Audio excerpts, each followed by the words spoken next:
చెప్పించింది. అయినా నీకు అది ఆలోచనలోకి రావట్లేదా ఏంటి? కావ్యని తప్పుపడుతున్నావు అంటూ ఇంకా స్వప్న కూడా నిలదీసేసరికి కావ్య ఒక్కసారిగా కళ్ళు తిరిగి పడిపోతుంది. అందరూ కూడా కావ్య కావ్య అనుకుంటూ దగ్గరికి వచ్చేస్తారు. ఇంకా రాజ్ అయితే కావ్యను నేరుగా సోఫాలో పడుకోబెట్టినా కానీ కావ్య కళ్ళు తెరవకపోయేసరికి నేరుగా హాస్పిటల్కి తీసుకువెళ్ళిపోతాడు. తను చాలా స్ట్రగుల్ అనుభవిస్తుంది. అసలు తను పరిస్థితి ఏంటో ఒక్కసారి మీరు ఆలోచించారా? ఎందుకు తనను టెన్షన్ పెడుతున్నారు అంటూ ఇంకా డాక్టర్ మాట్లాడేసరికి ఏమైంది డాక్టర్ అనగానే టెస్ట్ చేసి చెప్తాను అంటూ ఇంకా డాక్టర్ అయితే లోపలికి వెళ్తుంది.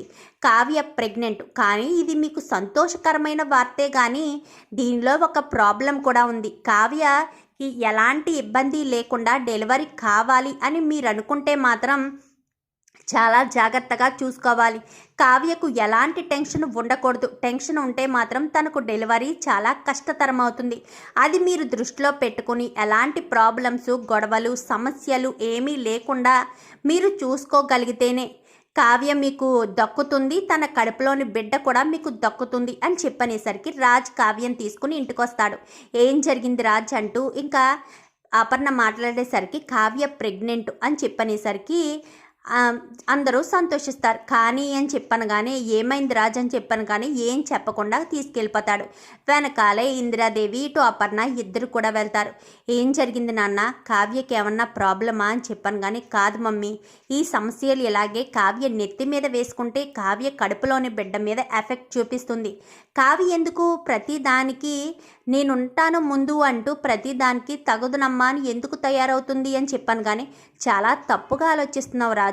నిన్ను పోలీసులు తీసుకువెళ్లకుండా కావ్య సమయానికి వచ్చినందుకే కదా నువ్వు పోలీస్ స్టేషన్కి వెళ్లకుండా మన ఇంటి పరువు కాపాడారని చెప్పాను కానీ అలా జరిగితే ఏమవుతుంది? నేను తప్పు చేయలేదని బయటకు వస్తుంది. రాహుల్ తప్పు చేశాడు సరే, ఆ విషయం ఆఫీసులో తేల్చేవాళ్ళం కదా మమ్మీ. ఇప్పటికే తాతయ్య కళ్యాణ్ ఇంట్లోంచి వెళ్ళిపోయాడని స్ట్రగుల్ అనుభవిస్తున్నాడు. ఇప్పుడు నువ్వు కూడా నీ హార్ట్ కూడా చాలా వీక్గా ఉంది. ఇప్పుడు కావ్య పరిస్థితి కూడా అలానే ఉంది. ఇంట్లో పదే పదే ఇలాంటి గొడవలు జరిగితే ఎన్నో ప్రాబ్లమ్స్ వస్తాయి మమ్మీ. నేను కావ్యకు అదే చెప్తున్నాను, ఎటువంటి ప్రాబ్లమ్స్ తెచ్చుకోవద్దు, నీ ఆరోగ్యం కూడా చూసుకో అని ఎంతలా చెప్తున్నా కానీ కావ్య నా మాట వినిపించుకోకుండా ఎంతవరకు తెచ్చుకుంది.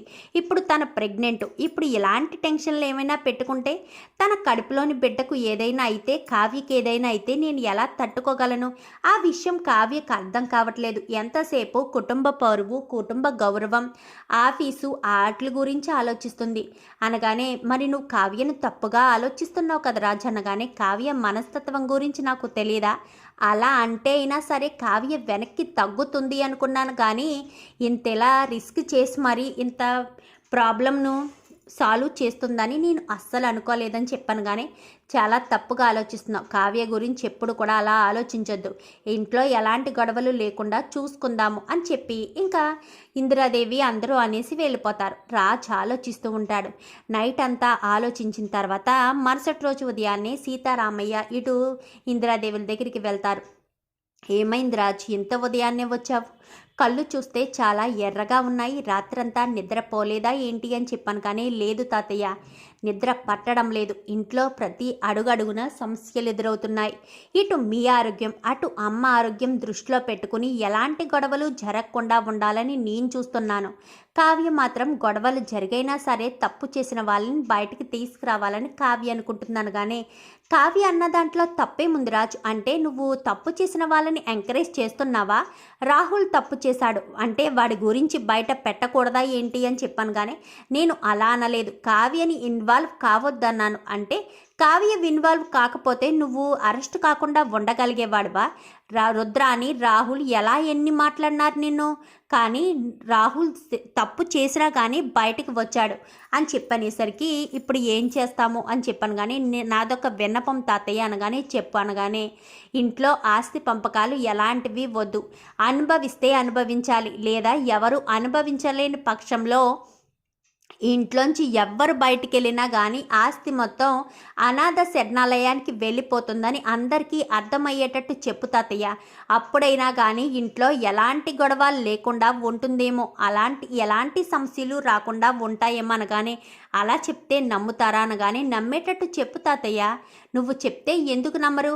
ఆస్తి వాడుకున్నన్ని రోజులే వాడుకోవడం, చీలిక చేయాలన్నా పంచాలన్నా ఎలాంటి అవకాశాలు ఉండవని, కంపెనీలో ఎలాంటి ఫ్రాడ్ చేసినా ఖచ్చితంగా ఇంట్లోంచి శాశ్వతంగా బయటికి గెంటేసే అవకాశం వస్తుందని కూడా చెప్పు తాతయ్య అనగానే, ముఖ్యంగా రాహుల్కి అర్థమయ్యేటట్టు చెప్పనగానే, మరి నువ్వు కంపెనీకి నువ్వు వెళ్ళవా రాజ్ అని చెప్పనేసరికి, లేదు తాతయ్య రాహుల్నే పంపించండి అనగానే, ఇంత జరిగిన తర్వాత కూడా రాహుల్ని పంపించమని ఎలా చెప్తున్నావు రాజ్? రాహుల్ తప్పు చేశాడు కదా, అక్కడంత ఫ్రాడ్ చేశాక కూడా రాహుల్ని ఎలా పంపిస్తాము? రాహుల్ నిర్దోషిగా బయటకు వస్తే మాత్రం వాడు తప్పు చేయలేనట్టే ఏంటి? కంపెనీ పరువు కూడా ముఖ్యమే రాజ్, నువ్వే ఎండీగా వెళ్ళాలి అని చెప్పి ఇంకా సీతారామయ్య గారు అయితే చెప్తారు. మరి దానికి రాజు అంగీకరిస్తాడా? మరి ఇంట్లో వాళ్ళు ఎవరైనా సరే ఆస్తి గురించి అని చెప్పేసరికి అందరూ ఆలోచిస్తూ ఉంటారు. ఇంకా ధాన్యలక్ష్మి అయితే, నా కొడుకు ఈ ఆస్తిని అనుభవించకుండానే బయటికి వెళ్ళిపోయాడు, నా కొడుకు ఏం తప్పు చేశాడు? నేను చేసిన తప్పుకి నా కొడుకుని ఎందుకు బలి తీసుకోవాలి? అప్పుని కోడలుగా అంగీకరిస్తే అప్పుతో పాటు నా కొడుకు కూడా ఇంట్లోకి వచ్చేస్తాడు కదా. నేను నా మనసును మార్చుకుని రుద్రాని మాట వినకుండా ఇంట్లోకి రమ్మనాలి. రాహుల్ ఎంత కుట్ర చేసినా రుద్రాని ఎలా వెనకేసుకొచ్చింది? అయినా నా కళ్యాణ్ ఏం తప్పు చేశాడని వాడిని నేను నిందించాలి అని చెప్పి ఇంకా ధాన్యలక్ష్మి అనుకుంటుంది. మరి ధాన్యలక్ష్మి తన మనసును మార్చుకుంటుందా? రాజ్ మరి ఆఫీస్కి వెళ్ళడానికి అంగీకరిస్తాడా? అసలు ఏం జరగబోతుందో అనేది రాబోయే ఎపిసోడ్స్లో చూసి తెలుసుకునేద్దాం. మా వీడియో కనుక మీకు నచ్చినట్లయితే వెంటనే లైక్ చేసి మా ఛానల్ని సబ్స్క్రైబ్ చేసుకుని పక్కనే ఉన్న బెల్ సింబల్లో ఆల్ పై క్లిక్ చేయండి. ఎలా చేయడం వల్ల అందరికంటే ముందుగా చూడవచ్చు.